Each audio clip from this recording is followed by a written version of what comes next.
네, 오늘은 2025년 3월 25일입니다. 지난달 2월 25일 헌법재판소는 피청구인 윤석열에 대한 탄핵심판을 변론 종결했습니다. 딱 한 달째 되는 날입니다.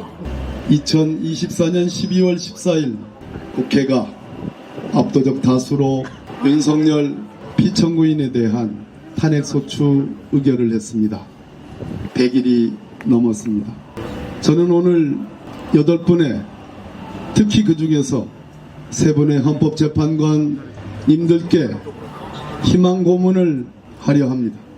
정영식 재판관님, 재판관께서는 이 역사적인 현직 대통령에 대한 탄핵심판 사건의 주심 재판관이십니다. 2차례의 준비기일과 11차례의 변론기일을 정영식 재판관께서 쟁점 정리와 사건의 진행을 맡아왔습니다. 한덕수 국무총리에 대한 탄핵소추안은 단 한 차례 변론기일을 열었을 뿐입니다. 그것도 1시간 반에 불과합니다. 따라서 정영식 재판관께서 한덕수 국무총리에 대한 탄핵 소추 요건을 갖추지 못해서 각하한다라는 그 견해를 존중합니다.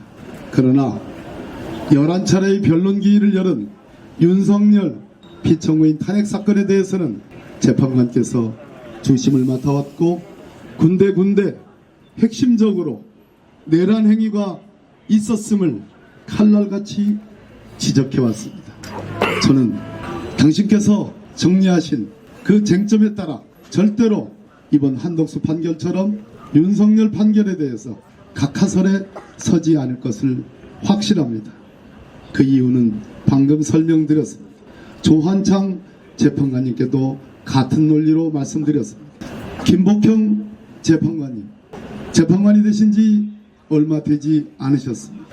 적어도 우원식 국회의장님께서 한덕수 국무총리에 대한 탄핵소추 요건은 151명으로 족하다는 그 판단에 대해서 우리 김복형 재판관께서 동의해 주셨습니다. 8분 중에 6분이 탄핵소추 요건을 갖춰서 본안 판단으로 나아가서 일치된 의견을 보여주셨습니다. 저는 이 6분의 한덕수 탄핵소추에 대한 기각결정에 대해서는 참으로 유감이지만 6분의 재판관들의 적어도 본안 판단을 한 그 점에 대해서 높이 평가하고 희망을 가져봅니다. 김복형 재판관님, 기각 의견에 이렇게 썼습니다.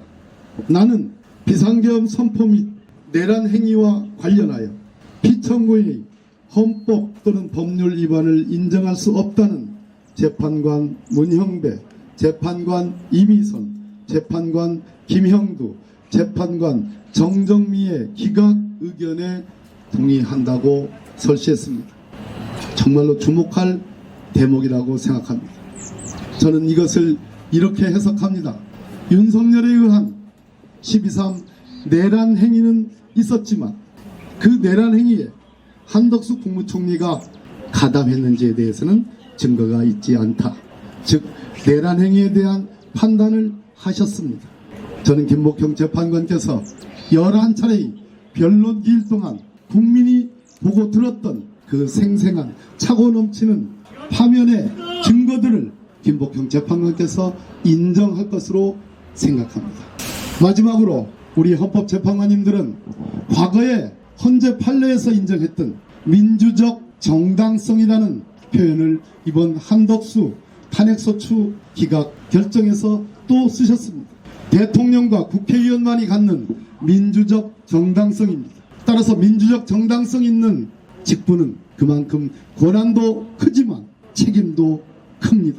바로 이 지점 12.3 내란 행위를 저질렀던 민주적 정당성이 가장 큰 대한민국 대통령에 의한 내란 행위가 온 국민이 시청하는 가운데 저질러졌습니다. 이 점에 대해서 8분의 재판관님 모두가 의견이 일치할 것으로 저는 강한 확신을 갖고 있습니다. 마지막으로 이재명 대표에 대한 선고가 내일 있습니다.